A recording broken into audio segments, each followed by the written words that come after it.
નમસ્કાર વિદ્યાર્થી મિત્રો, સત્યાગ્રહાશ્રમનો બીજો ભાગ આપણે જોઈએ એ પહેલાં આપણે પ્રથમ વિડીયોમાં શીખેલ વિગતોને વાગોળી લઈએ.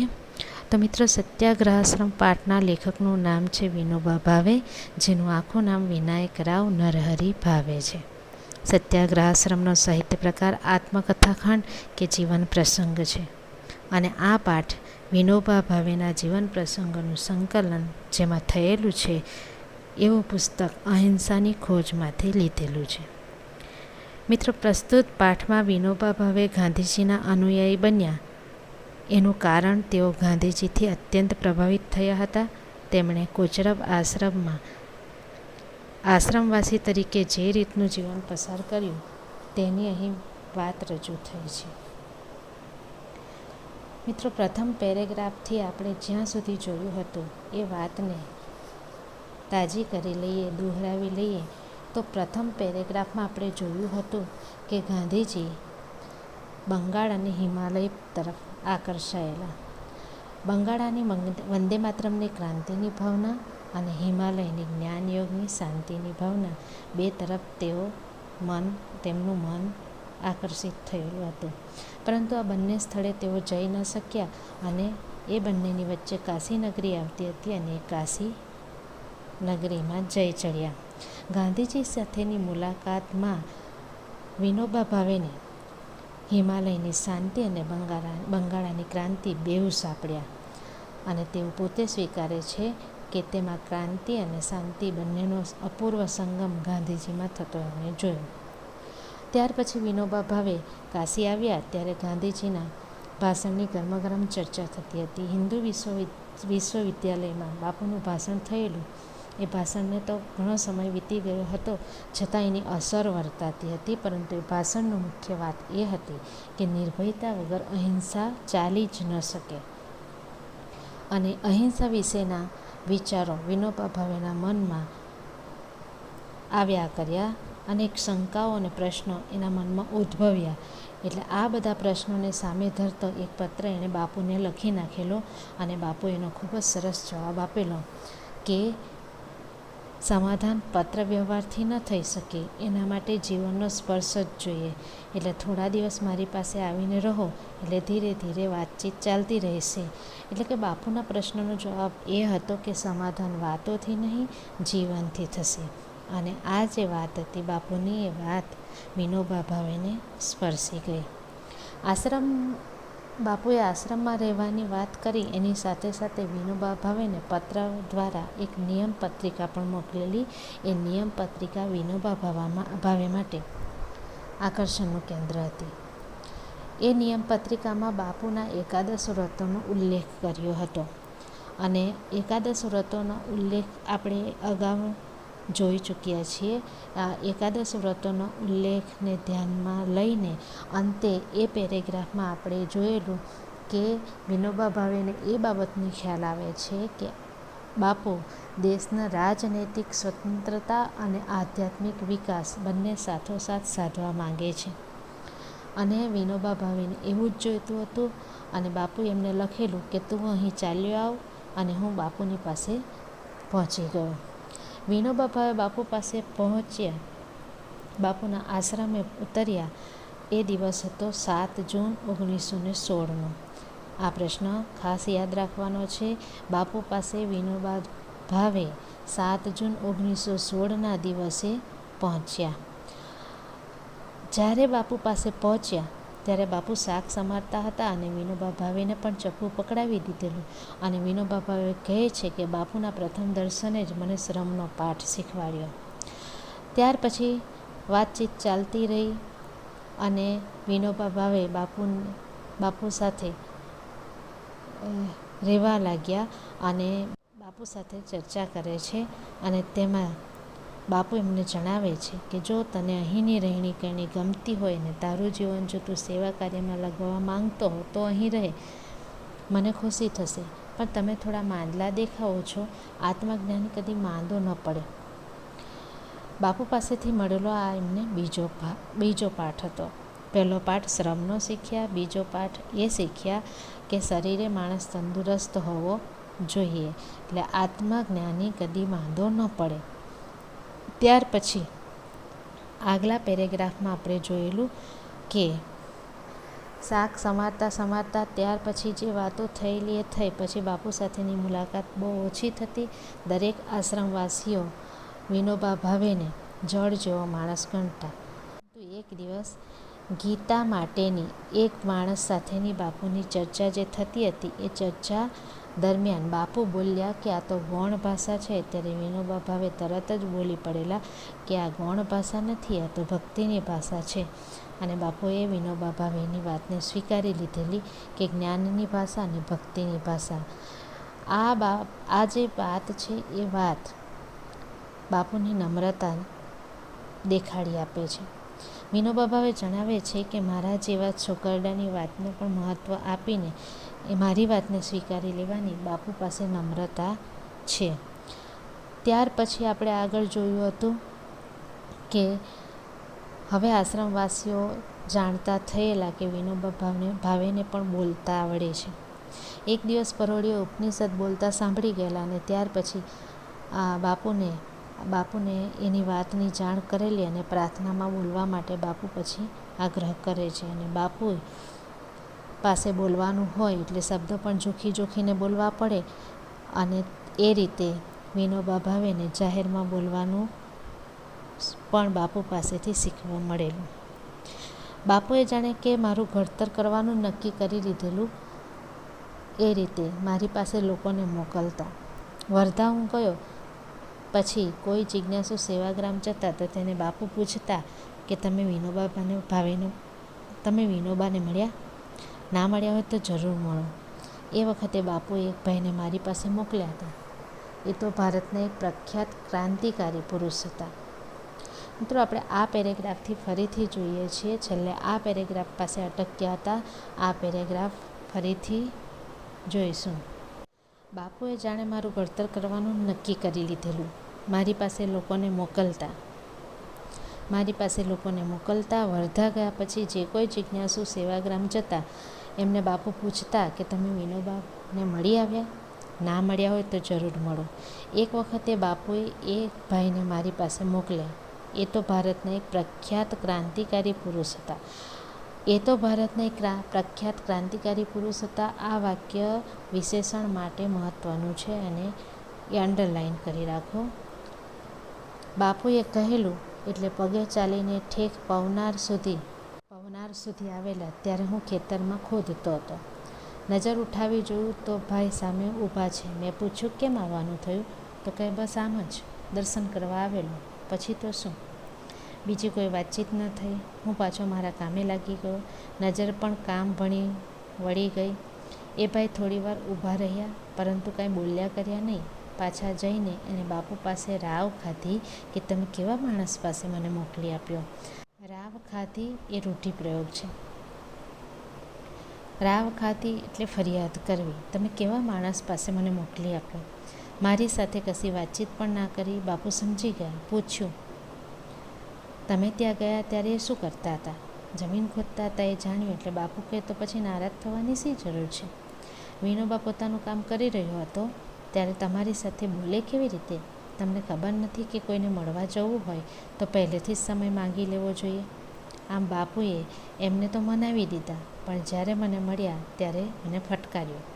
કહે ભલા માણસ કોઈ આવે ત્યારે એને મળવું, એની સાથે વાતચીત કરવી એ પણ એક પ્રકારનું કામ જ છે. આમ એમના હાથે મારું ધીરે ધીરે ઘડતર થતું આવ્યું છે. સ્વભાવે હું જંગલી જાનવર જેવો છું. આ વાક્ય ટીક કરી રાખો વિશેષણ માટે. બાપુએ મને પાળીતા પ્રાણી જેવો બનાવ્યો છે. એમના ચરણોમાં બેસીને જ હું અસભ્ય માણસમાંથી સેવક બન્યો છું. બાપુ સાથે રહીને મને સેવાની લગન લાગી. હું સેવાને ભગવાનની પૂજાનું સાધન અને જનતાને મારો સ્વામી ગણું છું. વિનોબા ભાવે આ પેરેગ્રાફમાં જણાવે છે કે બાપુએ મારા જીવનનું ઘડતર કર્યું છે. બાપુ પાસે ન આવ્યો હતો ત્યાં સુધી હું જળ જેવો, લુખ્ખો, જંગલી જાનવર જેવો હતો. પરંતુ બાપુના જીવનના સ્પર્શથી મારામાં સભ્યતા આવી. બાપુએ મને પાળીતા પ્રાણી જેવો બનાવ્યો. અને એમના ચરણામાં બેસીને જ હું અસભ્ય માણસમાંથી સેવક બન્યો છું. બાપુની સાથે રહીને મને સેવાની લગની લાગી અને હું સેવાને ભગવાનની પૂજાનું સાધન અને જનતાને મારો સ્વામી માનું છું. બાપુ સાથે રહીને એટલી બાબત એમને સમજાઈ કે દરિદ્ર નારાયણની સેવા કરવાથી જ ઈશ્વર સંતુષ્ટ થાય છે એ વાતની પ્રતીતિ થતાં જ એણે સેવાને ભગવાનની પૂજાનું સાધન અને જનતાને સ્વામી ગણું છું એમ જણાવ્યું છે. આ છેલ્લું જે વાક્ય છે એ છેલ્લું વાક્ય પદક્રમ અને પદ સંવાદ માટે મહત્ત્વનું વાક્ય છે, એ ટીક કરી રાખો. બાપુએ મારી કસોટી કરી હશે કે નહીં મને ખબર નથી, પણ મેં તો મારી બુદ્ધિપૂર્વક એની ઘણી પરીક્ષા કરી લીધી હતી. અને જો એ પરીક્ષામાં તેઓ ઊણા ઉતરવું એટલે નાના દેખાવ અથવા નબળા પડવું, તો હું એમની પાસે ટકી ન શકત. મારી કસોટી કરીને એમણે મારામાં ગમે એટલી ખામીઓ જોઈ હશે અથવા જોતા રહેતા હશે તો પણ તેઓ મને એમની પાસે રાખતા હતા. પરંતુ મને એમની સત્યનિષ્ઠતામાં લગીરે ખામી, ઉણપ કે ઓછપ લાગી હોત તો હું એમની પાસે ટકી ન શકત. વિનોબા ભાવે સ્વીકારે છે કે મેં એવા ઘણા મહાપુરુષો જોયા છે જેમને પોતાના માટે ભાસ થાય છે કે પોતે મુક્ત પુરુષ છે, પૂર્ણ પુરુષ છે, તો પણ મને એવા કોઈનું આકર્ષણ ન થયું. ઘણા એવા સમાજમાં પાખંડી ઢોંગી વ્યક્તિઓ હોય છે કે પોતાને પૂર્ણ પુરુષ કે મુક્ત પુરુષ માનતા હોય, તો વિનોબા ભાવેને એવા વ્યક્તિ તરફ આકર્ષણ નથી થયું. પરંતુ તેઓ સ્વીકારે છે કે હર હંમેશ પોતાને અધૂરા માનનારા બાપુનું જ મને અનોખું આકર્ષણ થયા કર્યું. તેઓ તો હંમેશા કહ્યા કરતા કે હું હજી પૂર્ણ સત્યથી ખૂબ દૂર છું. મારા પર બાપુની જેટલી અસર પડી એટલી પૂર્ણતાનો દાવો કરનારા બીજા સજ્જનોની પડી નથી. મિત્રો, આ જે પેરેગ્રાફ છે એ પેરેગ્રાફમાં એટલું શીખવાનું છે કે વિનોબા ભાવેએ બાપુની કસોટી કરી જોયેલી અને પરીક્ષા એમની કરી જોયેલી, અને એમાં બાપુ ઊણા ઉતરત, નબળા પડે તો વિનોબા ભાવે એમ સ્વીકારે છે કે હું એની પાસે ટકી શક્યો ના હોત, પરંતુ બાપુએ મારી ખામીઓ જોઈને પણ મને એમની પાસે રાખ્યો હતો. અને બાપુનું પોતાની જાતને અધૂરા માનતા હતા, પૂર્ણ સત્યથી ખૂબ દૂર છું એમ માનતા હતા, પરંતુ એવા જ બાપુનું આકર્ષણ એમને સદાના માટે રહ્યું હતું.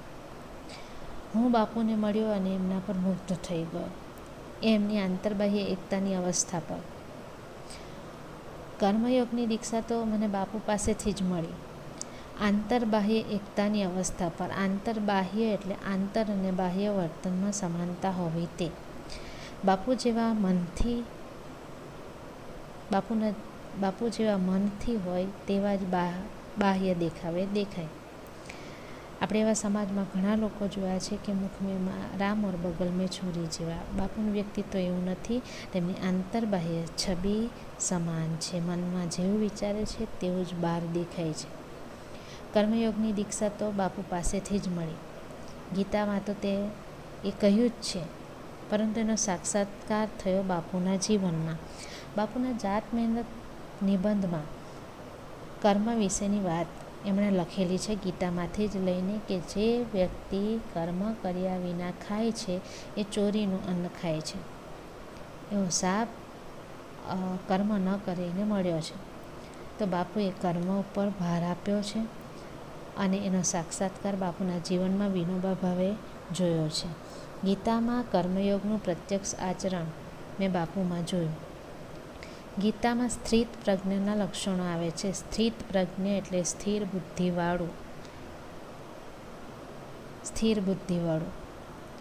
આ વર્ણન આખું કોઈને લાગુ પડે એવો સ્થિત પ્રજ્ઞ જો શોધવા છતાં મહાન ભાગ્ય હોય તો જ મળે, પરંતુ આ લક્ષણોની નજીક પહોંચેલા મહાપુરુષને મેં મારી સગી આંખે દીઠા.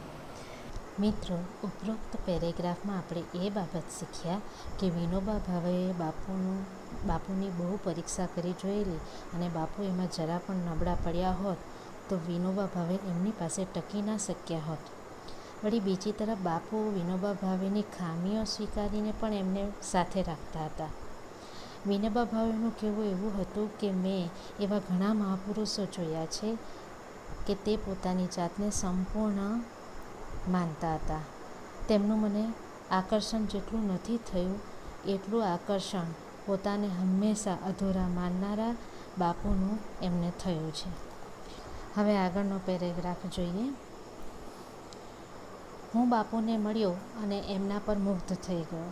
તે એમની આંતરબાહ્ય એકતાની અવસ્થા પર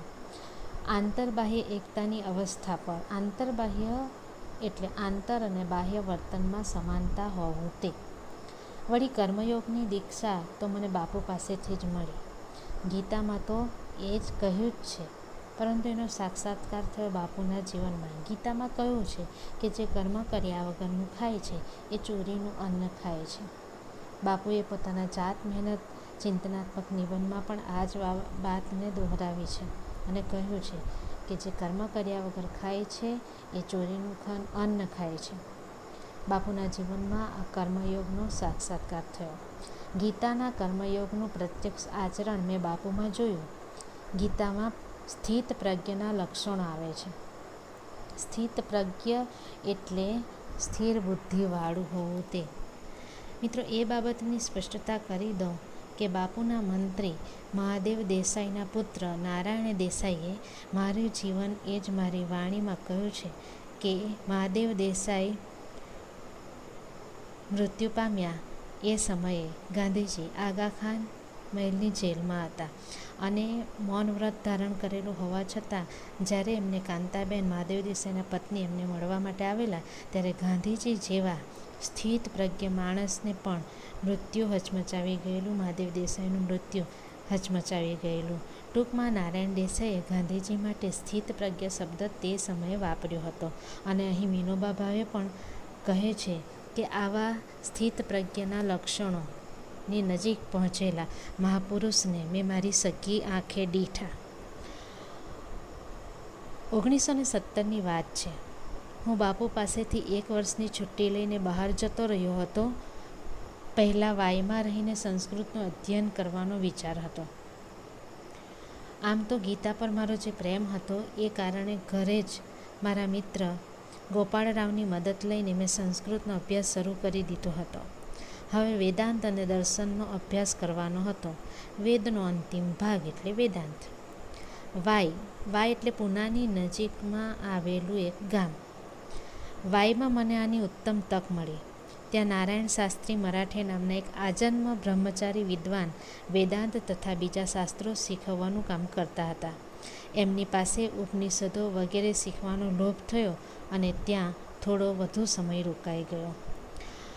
મિત્રો, આ પેરેગ્રાફમાં નારાયણ શાસ્ત્રી મરાઠે નામના જે આજન્મ બ્રહ્મચારી વિદ્વાન હતા એનું નામ ખાસ યાદ રાખવાનું છે, જેની પાસેથી વિનોબા ભાવે વેદાંત તથા અન્ય શાસ્ત્રો શીખવાનું કામ કર્યું છે. ત્યાં આગળ વિનોબા ભાવે જણાવે છે કે ત્યાં મેં ઉપનિષદો, ગીતા, બ્રહ્મસૂત્ર અને શાંકર ભાષ્ય, મનુસ્મૃતિ, પાતંજલ, યોગ દર્શન આટલા ગ્રંથોનો અભ્યાસ કર્યો. મિત્રો, ઉપનિષદો એટલે બ્રહ્મ વિદ્યાનું પ્રતિપાદન કરતો ગ્રંથ એટલે ઉપનિષદ. ગીતાથી આપણે બધા સૌ પરિચિત છીએ. બ્રહ્મસૂત્ર કોને કહીશું તો બાદરાયણ વેદવ્યાસનું સૂત્ર ઉત્તર મીમાંસા એ બ્રહ્મસૂત્ર કહેવાય. શાંકર ભાષ્ય એટલે બ્રહ્મસૂત્ર ઉપર શંકરાચાર્યે આપેલી ટીકા કે ભાષ્ય એને શાંકર ભાષ્ય કહેવાય. મનુસંહિતા પણ કહેવાય. પ્રાચીન ધર્મશાસ્ત્ર વિશેની ચર્ચા હોય એ મનુસ્મૃતિ. પતંજલિ યોગ દર્શન વિશે આપ સૌ પરિચિત છો. આ આટલા ગ્રંથોનો અભ્યાસ એમણે કર્યો. તદુપરાંત એમણે ન્યાયસૂત્ર, વૈશેષિક સૂત્ર એટલે કણાદ ઋષિ રચિત સૂત્ર એટલે વૈશેષિક સૂત્ર, યાજ્ઞવલ્ક્ય સ્મૃતિ આ ગ્રંથો તેઓ વાંચી ગયા. પછી વધારે વાંચવાનો મોહ ન રહ્યો. થયું કે હવે હું જાતે જ વધારે વાંચી લઈ શકીશ. આગળ વિનોબા ભાવે જણાવે છે કે બીજું કામ હતું તબિયત સુધારાનું કામ. આપણે અગાઉના પેરેગ્રાફમાં ગાંધીજી કહી ચૂક્યા હતા. બીજો પાઠ વિનોબા ભાવે ગાંધીજી પાસેથી કયો શીખેલા તો તમે બહુ માંદલા દેખાવો છો. આત્મજ્ઞાની કદી માંદો ન પડે. એટલે બીજું કામ વિનોબા ભાવે માટે એ હતું તબિયત સુધારવાનું. એ માટે અગાઉ મેં 10-12 માઇલ ફરવાનું રાખ્યું હતું. પછી 6 થી 8 શેર અનાજ દળવાનું શરૂ કર્યું. પછી 300 નમસ્કાર શરૂ કર્યા. એનાથી આરોગ્ય સુધરી ગયું. આહાર પણ હું વિચાર કરીને લેતો હતો. પહેલાં 6 મહિના સુધી નમક ખાતો, પણ પછી તો તે છોડી દીધું. મસાલો વગેરે બિલકુલ ન ખાતો અને કદી ન ખાવાનું વ્રત પણ લઈ લીધું. દૂધ શરૂ કર્યું. દૂધ વિના બરાબર ચાલી નથી શકતું એમ ઘણા અખતરા કર્યા પછી સિદ્ધ થયું. 1 મહિનો માત્ર કેળા, લીંબુ અને દૂધ પર કાઢ્યો. શક્તિ ઘટી ગઈ એટલે આહાર નક્કી કરી લીધો કે 1.5 શેર દૂધ, 60 રૂપિયા ભાર, ભાખરી 2 તોલા જ્વારની અને કેળા 4 થી 5, લીંબુ 1 મળી શકે ત્યારે. સ્વાદ માટે બીજો કોઈ પદાર્થ ખાવાની ઈચ્છા નહોતી થતી, તો પણ હંમેશા લાગતું રહેતું કે આ ખોરાક પણ ખાસો અમીરી છે. રોજનો ખર્ચ કુલ 11 પૈસા થતા હતા. કેળા અને લીંબુ 4 પૈસા, જુવારના 2 પૈસા અને દૂધ 5 પૈસા. આમ તો આ બધું હું તબિયતની દ્રષ્ટિએ કરી રહ્યો હતો, પણ એમાં એકાદશ વ્રતોના પાલનની દ્રષ્ટિ પણ હતી. હું આશ્રમથી દૂર હતો, પરંતુ સત્યાગ્રહાશ્રમના અંતેવાસીની ભૂમિકાએ જ મારો વ્યવહાર જાળવવાનો મારો પૂરો પ્રયાસ હતો. અંતેવાસીની ભૂમિકા, અંતેવાસી એટલે સમીપ રહેનારનું પાત્ર, નિકટના સહવાસી. તો અંતેવાસીની ભૂમિકાએ જ મારો વ્યવહાર જાળવવાનો મારો પૂરો પ્રયાસ હતો. જેવું અસ્વાદ વ્રત વિશે તેવું જ અપરિગ્રહનું. અપરિગ્રહ એટલે અગાઉ આપણે જોઈ ચૂક્યા છીએ મિત્રો. અપરિગ્રહનો અર્થ થાય છે સંગ્રહ ન કરવો તે. તો અપરિગ્રહના વ્રતનું પણ તેમ જ હતું. પણ તે વખતે મારી પાસે બહુ થોડો સામાન હતો. લાકડાની થાળી, વાટકો, આશ્રમનો એક લોટો, પંચ્યું એટલે ધોતિયું, કામળો અને પુસ્તકો. આટલો સંસાર હતો મારો. પહેરણ, કોટ, ટોપી વગેરે ન વાપરવાનું વ્રત લીધું હતું. સાડ પર વીણેલા કપડાં જ વાપરતો હતો, એટલે વિદેશી વસ્ત્રોનો તો કોઈ સંબંધ જ ન રહેતો અને સ્વદેશી વ્રતનું પાલન પણ થઈ જતું હતું. અને મને વિશ્વાસ છે કે મારી જાણ મુજબ સત્ય, અહિંસા, બ્રહ્મચર્ય આ 3 વ્રતનું પરિપાલન મેં બરાબર કર્યું છે. આ પેરેગ્રાફ જે છે એ આ પેરેગ્રાફ ટૂંકા સવાલ માટે ખાસ યાદ રાખવાના છે. આગળના પેરેગ્રાફમાં વિનોબા ભાવે જણાવે છે કે આ બધું કરતાં સેવાની દ્રષ્ટિએ બીજા પણ કેટલાક કામો કરતો હતો. ગીતાનો એક નિઃશુલ્ક એટલે કોઈ પણ અપેક્ષા વગર કરેલું કાર્ય. તો ગીતાનો એક નિઃશુલ્ક વર્ગ ચલાવ્યો. એમાં 6 વિદ્યાર્થીઓને આખી ગીતા અર્થ સાથે સમજાવી. બીજા એક વર્ગમાં 4 વિદ્યાર્થીઓને જ્ઞાનેશ્વરીના 6 અધ્યાય ભણાવ્યા. 2 વિદ્યાર્થીઓને 9 ઉપનિષદ શીખવ્યા. હું પોતે સારું હિન્દી નહોતો જાણતો, પરંતુ હિન્દી પ્રચારની દ્રષ્ટિએ રોજ વિદ્યાર્થીઓને સાથે રાખીને હિન્દી છાપા વાંચવાનો કાર્યક્રમ રાખ્યો હતો. વાઈમાં વિદ્યાર્થી મંડળ નામની એક સંસ્થા સ્થાપી. વાઈમાં વિનોબા ભાવે કઈ સંસ્થા સ્થાપી? તો યાદ રાખીશું કે વાઈમાં વિદ્યાર્થી મંડળ નામની એક સંસ્થા સ્થાપી. એમાં વાંચનાલયને મદદ કરવા માટે દળવાનો એક વર્ગ રાખ્યો હતો. એમાં 15 વિદ્યાર્થી અને હું પોતે એમ 100 દળતા. જે લોકો ઘંટીએથી દળાવી લાવતા એમનું કામ બસેરે 1 પૈસો લઈ કરવાનું અને એ પૈસા વાંચનાલયને આપી દેવાના. મોટા વેપારીઓના દીકરા પણ આમાં જોડાયા હતા. વાઈ પુરાણા વિચારોનું સ્થાનક હોવાને કારણે બધા અમને મૂરખમાં ખપાવી દેતા હતા. તો પણ આ વર્ગ 2 મહિના ચાલ્યો. વાંચનાલયમાં 400 પુસ્તકો જમા થઈ ગયા. આ વસ્તુ યાદ રાખીશું કે વાંચનાલયમાં કેટલા પુસ્તકો જમા થયા. તો 400 પુસ્તકો જમા થયા. આ વર્ષમાં મેં લગભગ 400 માઇલનો પગપાળા પ્રવાસ કર્યો. જ્ઞાન પ્રાપ્તિની દ્રષ્ટિએ મહારાષ્ટ્રના 4-5 જિલ્લામાં હું પગપાળા ફર્યો. ફરવા પાછળ મારો હેતુ હતો કિલ્લા જોવા, રાયગઢ, સિંહગઢ, તોરણગઢ વગેરે ઇતિહાસ પ્રસિદ્ધ ગઢ જોયા, સંતોના સ્થાનકોના દર્શન કરવા, સારા લોકોને મળવું અને લોક નિરીક્ષણ કરવું. અહીં મિત્રો આપણો પાઠ પૂર્ણ થાય છે. પરંતુ આ પાઠમાંથી આપણે જે બાબત શીખ્યા એ જ છે કે ગાંધીજી પાસેથી વિનોબા ભાવેએ કઈ બાબતો મેળવી, ગાંધીજીના અનુયાયી તેઓ કેવી રીતે બન્યા, ગાંધીજી પાસેથી તેઓ શું શીખ્યા, આ બધી જ બાબતોનો ઉલ્લેખ આ પાઠમાં આવી જાય છે.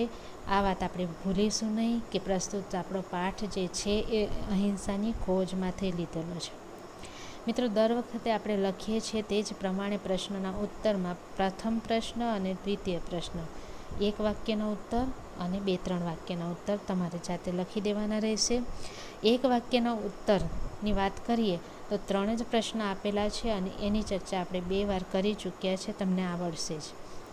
2-3 વાક્યના ઉત્તર એ તમારે બધાએ જ નોટબુકમાં લખી દેવાના રહેશે. પ્રશ્ન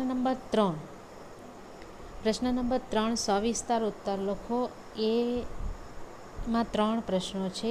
એ 3 પ્રશ્નોમાંથી તમારે પ્રશ્ન નંબર 1 અને 3 આ 2 પ્રશ્નો લખવાના રહેશે.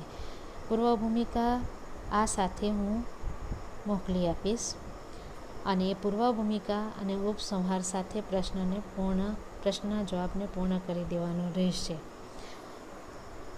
વિદ્યાર્થી મિત્રો, વિનોબા ભાવેની ભૂદાન યાત્રાનો પરિચય આપો. મુદ્દાસર પ્રશ્ન જે આપણને આપ્યો છે, ભૂદાન યાત્રા વિશેનું આપણા પાઠમાં કોઈ જ ઉલ્લેખ નથી, છતાં ભૂદાન યાત્રાનો પરિચય આપણે આપવાનો છે અને પ્રશ્ન તૈયાર પણ કરવાનો છે. તમે લોકો પાસે ગાઈડ વસાવી દીધી હશે અને એમાંથી તમારે એ જવાબ લખીને તૈયાર કરવાનો રહેશે. Thank you.